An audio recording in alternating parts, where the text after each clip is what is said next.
Educational channel విద్యా ఉద్యోగ సమాచారానికి స్వాగతం. లేటెస్ట్ అప్డేట్స్ ఎప్పటికప్పుడైతే మీకు అందించడం జరుగుతుంది. జాబ్ నోటిఫికేషన్లు, మెటీరియల్, జిఎస్ ఇంపార్టెంట్ చిన్న వీడియోస్ రూపంలో మీకు జనరల్ స్టడీస్ క్యాప్సూల్స్ అయితే ఇవ్వడం జరుగుతుంది. చాలా యూజ్ అవుతాయి. తప్పకుండా చూడండి. ఛానల్ని సబ్స్క్రైబ్ చేసుకోండి. ఇక ఈ అసెంబ్లీ సమావేశాల్లోనే జాబ్ క్యాలెండర్ అంటూ ఒక కీలకమైన ప్రకటన మనకు ముఖ్యమంత్రి నుంచి రావడం జరిగింది.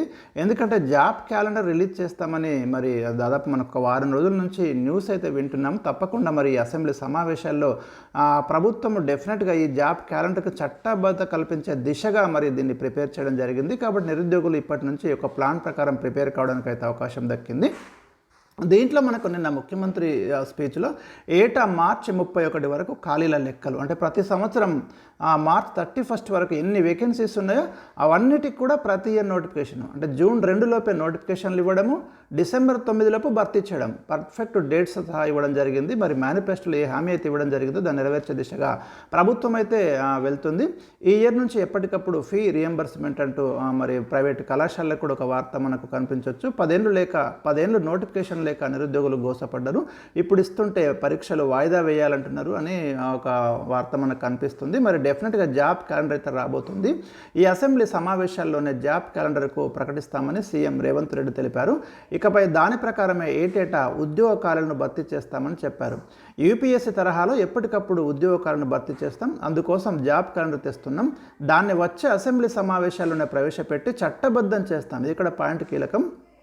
ప్రతి ఏటా మార్చి 31 కల్లా అన్ని శాఖల్లోనే ఖాళీలను తెప్పిస్తాం, జూన్ 2 కల్లా నోటిఫికేషన్లు ఇస్తాం, డిసెంబర్ 9 కల్లా ఆ సంవత్సరం నుండి ఖాళీలను భర్తీ చేస్తామని శనివారం హైదరాబాద్లోని జేఎన్టీహెచ్ తెలంగాణలో క్వాలిటీ ఇంజనీరింగ్ ఎడ్యుకేషన్ అంశంపై ఇంటరాక్షన్ ప్రోగ్రాంతో పాటు స్టూడెంట్ వాలంటరీ పోలీసింగ్ కార్యక్రమంలో ఈ వ్యాఖ్యలు చేయడం అయితే జరిగింది. సో ఇది మనకు చాలా కీలకమైన పాయింట్. డిఎస్సి వాయిదా వేసే ప్రసక్తి లేదని మరొకసారి అయితే చెప్పడం జరిగింది. కాబట్టి నిరుద్యోగ అభ్యర్థులు ఎవరైతే ఉన్నారో ఇప్పుడు ముందున్నటువంటి ఎగ్జామ్స్కి అయితే మీరు ప్రిపేర్ కండి. ఇక జాబ్ క్యాలెండర్కు చట్టబద్ధత మనం చాలా ముఖ్యమైన పాయింట్ ఇక్కడ గమనించాలి. ఏకంగా జాబ్ క్యాలెండర్కి మేము చట్టబద్ధత కల్పిస్తామని నిరుద్యోగులకైతే ఒక హామీ అనేది ఇవ్వడం జరుగుతుంది. ఇది మరో పేపర్లో వచ్చినటువంటి వార్త.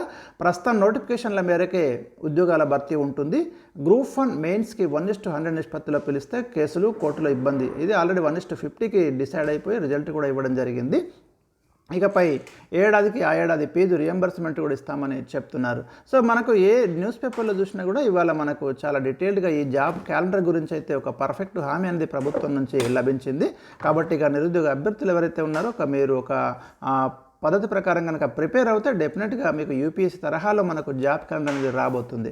ఇక ఇంకొక న్యూస్, ఓయూలో బ్యాక్లాగ్ ఉన్న వారికి 1 టైం ఛాన్స్ అంటూ మనకు వార్త కనిపిస్తుంది. అంటే పీజీ విద్యార్థులు ఎవరైతే ఉన్నారో వారికైతే ఒక 1 టైం ఛాన్స్ ఇచ్చారు. 2000 నుంచి 2001 అంటే 2021 అకాడమిక్ ఇయర్ నుంచి 18-19 మధ్య వివిధ విద్యా సంవత్సరాల్లో ఓయూతో పాటు అనుబంధ కళాశాలలో చదివి సకాలంలో 4 సెమిస్టర్లు క్లియర్ చేయని విద్యార్థులకు ఈ అవకాశం ఉపయోగపడుతుంది. ఇది పీజీ వాళ్ళకు వర్తిస్తుంది.